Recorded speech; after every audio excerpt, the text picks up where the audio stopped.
नमस्कार, मैं हूं आपके साथ कृष्णा चौधरी। रुक करेंगे उत्तर प्रदेश की खबरों की ओर। खबर हरदोई से है, जहां विश्व हिंदू परिषद अवैध प्रांत उत्तर प्रदेश धर्म यात्रा महासंघ ने हरदोई में सरकारी जमीनों पर अवैध कब्जों को लेकर डीएम को ज्ञापन सौंपा। प्रांत प्रमुख हर्षवर्धन सिंह ने बताया कि राजस्व विभाग के कर्मचारियों को मिली भगत से सरकार जमीनों पर कब्जे हो रहे हैं, साथ ही व्यक्तिगत भूमि पर भी अवैध निर्माण किए जा रहे हैं। इन मामलों की कई बार शिकायत की गई, लेकिन कोई कार्रवाई नहीं हुई। ज्ञापन में यह भी कहा गया कि थाना परसनी गांव अवैध मस्जिद और धन पिहानी के इटारा गांव में भी सरकारी जमीन पर मस्जिद का निर्माण किया गया है। महासंघ ने प्रशासन से अवैध कब्जे हटाने और लैंड जिहाद के खिलाफ कार्रवाई की मांग की, अन्यथा धरने की चेतावनी दी। उनके पति का देहांत हो गया था, मार दिए गए थे, और वही लोग जिन्होंने मारा है उनके मतलब परिवार के लोगों का पड़ोस में पट्टा है। उन लोगों ने कहा कि बेच दो। जब इन्होंने बेचा नहीं तो इनसे कहने लगे कि नहीं बेचोगे तो ये तुम यहाँ रख नहीं पाओगे, रह नहीं पाओगे। तब उस पर मजार बना के खड़ी कर दी। जब हम लोग 3-4 दिन तक उसमें वो दौड़ धूप किए तो मजार को रात में वो खंभे गिरा दिए, लेकिन मजार अभी खड़ी है। और वहाँ कल तहसीलदार, लेखपाल, कानून वो सारे लोग जाके वहाँ कह रहे हैं कि तुम्हारा इसमें कुछ नहीं है, मुझे गाली गलौज कर रहे हैं।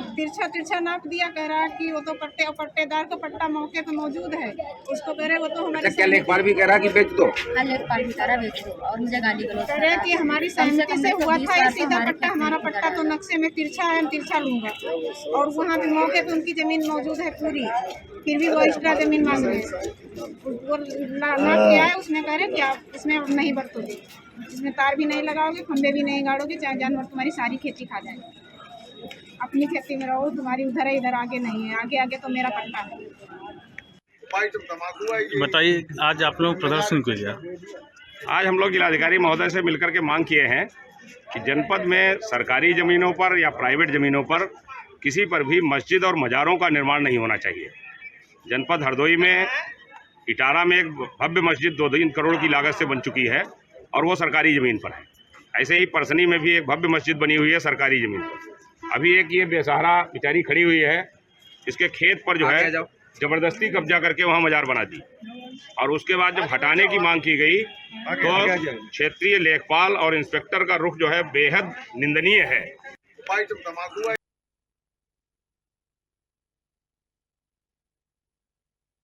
खबर इटावा से है, जहां कांग्रेस जिला अध्यक्ष मलकान सिंह यादव को पुलिस ने हाउस अरेस्ट कर दिया, जिससे पार्टी कार्यकर्ता भड़क गए। प्रदेश अध्यक्ष अजय कुमार राय के नेतृत्व में 18 दिसंबर को योगी सरकार के खिलाफ प्रदर्शन की तैयारी के तहत कार्यकर्ता लखनऊ रवाना हो रहे थे। कांग्रेस ने आरोप लगाया कि बीजेपी सरकार संविधान का दमन कर रही है और प्रदर्शन के अधिकार छीन रही है। पार्टी ने दावा किया कि नेताओं को रोकने और मोबाइल ट्रेस कर हाउस अरेस्ट करने की कार्रवाई डर का संकेत है। कांग्रेस ने इसे लोकतंत्र पर हमला करार देते हुए बीजेपी को सत्ता से हटाने का संकल्प दोहराया।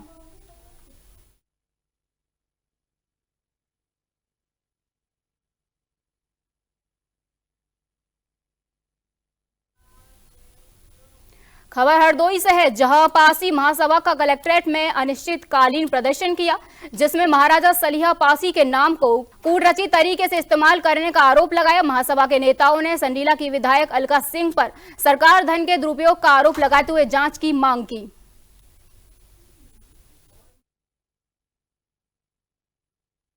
आप लोग के क्या मांगे हैं?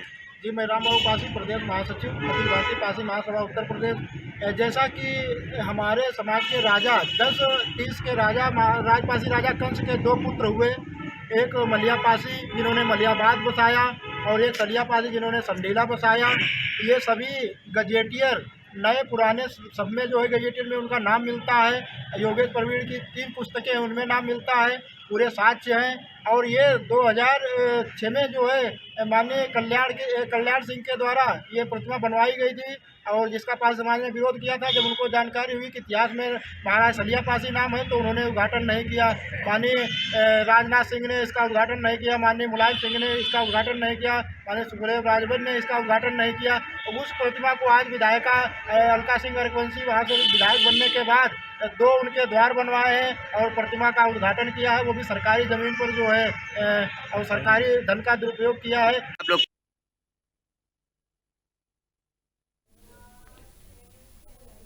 खबर इटावा से है, जहां काशीराम कॉलोनी के निवासियों ने बिजली सप्लाई की समस्या और सफाई की अव्यवस्था के खिलाफ पानी की टंकी पर चढ़कर विरोध प्रदर्शन किया। वे 2 महीने से बिजली कटौती और साफ सफाई की कमी से परेशान थे। अधिकारियों ने मौके पर पहुंचकर उनकी समस्याएं सुनी और बिजली आपूर्ति बहाल की। कॉलोनी वासियों ने प्रशासन से मुफ्त बिजली और बेहतर सफाई की व्यवस्था की मांग की। नगीना, काशीराम कॉलोनी, हमें हो गए 8-10 साल है। लाइट के लिए, पानी के लिए। पानी परसों से आया है। पानी 3-3 मंजिल कहाँ से हम लोग चढ़ाएं? पूरी कॉलोनी है, कम से कम 500 आदमी है जो 2 महीने से। आपने इसकी कहीं शिकायत कर? जी हाँ, इटावा गए, थाने भी हो जाए आज से 2 महीने पहले। और क्या नाम है, जहाँ से बत्ती चलती उनसे भी हो जाए, उनसे तो भगा दिया जाता गालियाँ दे के। हमारा नाम विनीता शर्मा है। ये कौन सी जगह है? काशीराम कॉलोनी। यहाँ भी किस समस्या को लेकर आप लोग प्रदर्शन? लाइट की समस्या लेकर प्रदर्शन कर रहे हैं हम लोग, क्योंकि यहाँ 2 महीने से लाइट नहीं आ रही, ना ही पानी आ रहा है यहाँ पे। और क्या समस्या है? और ना तो यहाँ सफाई हो रही है। 2 महीने से हम लोग हर एक अधिकारी के पास जा रहे हैं, ना तो यहाँ कोई अधिकारी सुन रहा है। कहते जाओ अभी लाइट जोड़ देंगे। 2 महीने से यहाँ कुछ भी नहीं आती, नहीं लाइट आई ही नहीं 2 महीने से। कोई भी नहीं सेवाएं मिल नहीं रही हम लोगों को, क्योंकि हम लोग गरीब है तो कोई सेवा हम लोगों को नहीं दे। बड़े अधिकारी कोई सेवा नहीं लेने देते हम लोगों को। यहाँ भी कितने लोग एकत्रित हैं? यहाँ पे पूरी कॉलोनी अभी एकत्रित है। और किस तरीके से प्रदर्शन कर रहे हैं? हम लोग यहाँ पे मरने का प्रदर्शन करेंगे, क्योंकि हमें अगर लाइट नहीं देंगे तो हम लोग मर जाएंगे, टंकी से कूद के मर जाएंगे यहाँ से। कम से कम 15-20 आदमी अभी चढ़े हैं पानी पे टंकी पे, और नहीं होगा तो हम लोग भी चढ़ेंगे पानी की टंकी पे, क्योंकि हमको लाइट पानी दोनों चाहिए अब। और यहाँ पे 1 महीने लाइट चलेगी, 1 महीने बाद लाइट फिर काट देंगे।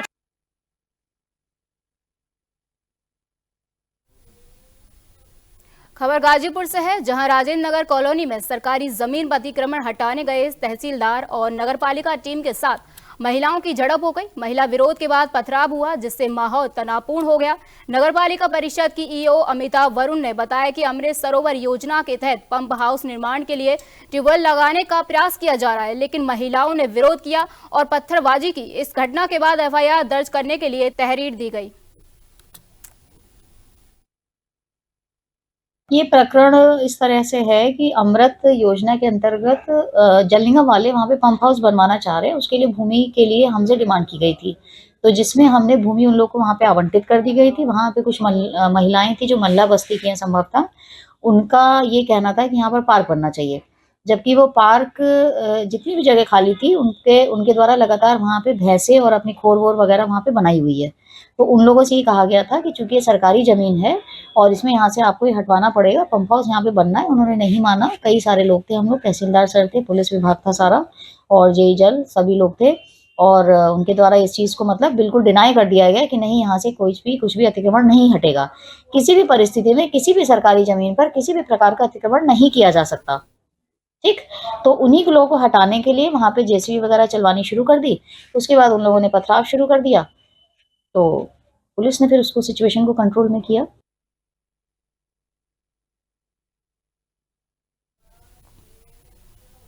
खबर गाजीपुर से है, जहां एडीजे प्रथम अदालत ने दिवंगत मुख्तार अंसारी के साले अनवर शहजाद समेत 5 अभियुक्तों की जमानत अर्जी खारिज कर दी।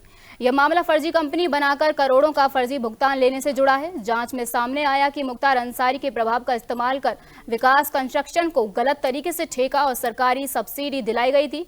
अदालत ने आईपीसी की धारा 386 और 120B के तहत जमानत खारिज कर सभी अभियुक्तों को जेल भेजने का आदेश दिया। करो हाँ। वकील साहब, क्या मामला था आज? सन 2020-21 में भारतीय खाद्य निगम ने विभिन्न जनपदों में गोदाम बनाने की योजना बनाई थी। गाजीपुर में भी इसी क्रम में गोदाम बनाने की योजना थी, और मुख्तार अंसारी की कंपनी विकास कंस्ट्रक्शन कंपनी ने इस के लिए टेंडर डाला, और उनके दबाव में किसी अन्य कंपनी ने निर्माण के लिए टेंडर नहीं डाला, और कुल 5,79,00,000 रुपए के गबन का मामला प्रकाश में आया, और जिसकी जांच एसटीएफ करो हाँ। वकील साहब, क्या मामला था आज? सन 2020-21 में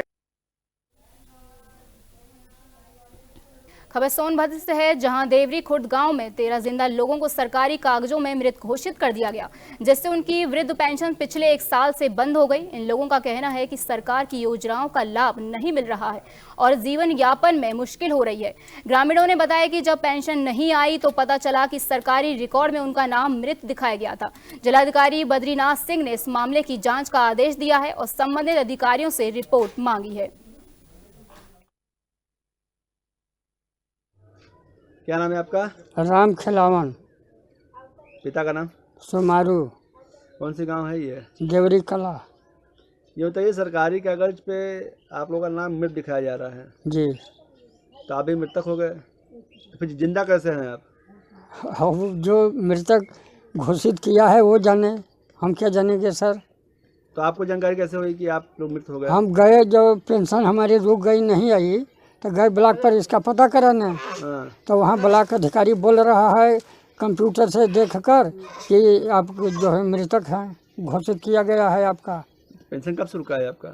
हाँ, पेंशन कब से रुका है? सर पहले मार्च में तो आया था। अच्छा, मार्च के बाद ख़त्म। इधर लगभग 1 साल से नहीं आ रहा है। हाँ, 1 साल से नहीं सर, मार्च 24 तक। तो क्या लगता है किसकी लापरवाही से? ऐसा ये प्रधान के और ये मेंबर के सिवा कोई जो है ये कटवाने वाला नहीं है। अच्छा, हाँ।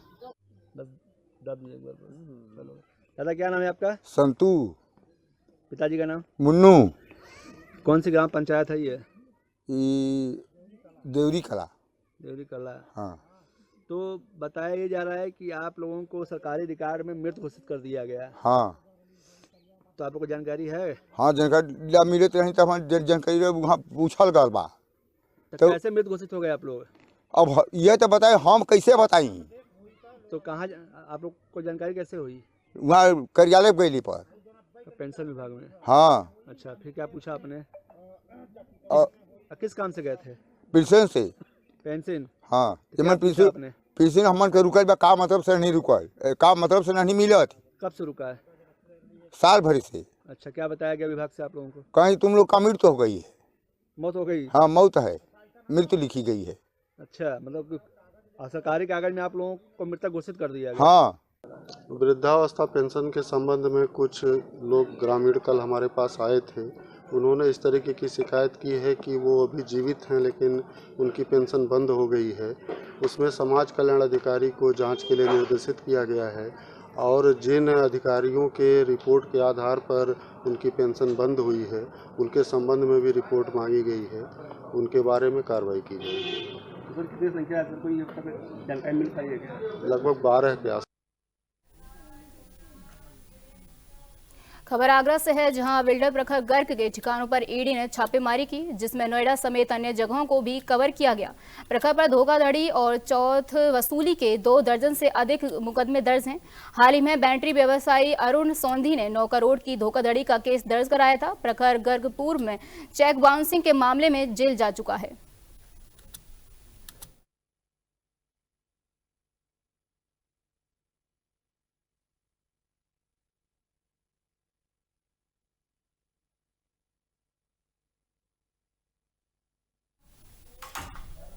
खबर बुलंदशहर से है, जहां नगर पालिका सभासद के बेटे भोलू और उसके साथियों ने मोटरसाइकिल टकराने को लेकर फायरिंग की। आरोपी दबंगों ने तमंचा और पिस्टल से फायरिंग की, जिससे 2 लोग घायल हो गए और उन्हें गंभीर हालत में हाई सेंटर रेफर किया गया। पुलिस ने मौके पर पहुंचकर जांच शुरू की, जबकि आरोपी फरार हैं और उनकी तलाश जारी है।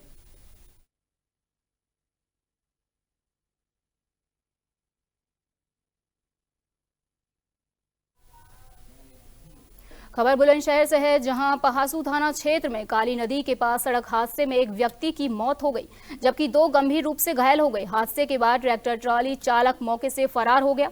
सूचना मिलते ही पुलिस मौके पर पहुंची और घायलों को नजदीकी अस्पताल में भर्ती कराया गया। फिलहाल पुलिस मामले की जांच पड़ताल कर रही है।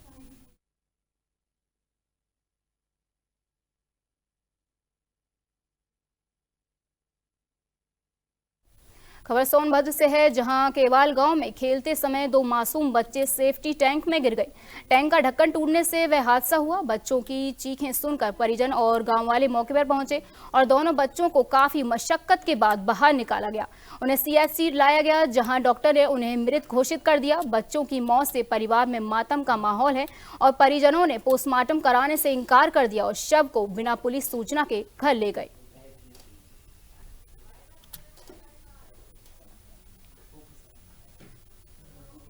फिलहाल के लिए खबरों में इतना ही। देश और दुनिया की तमाम खबरों के लिए बने रहिए हमारे साथ।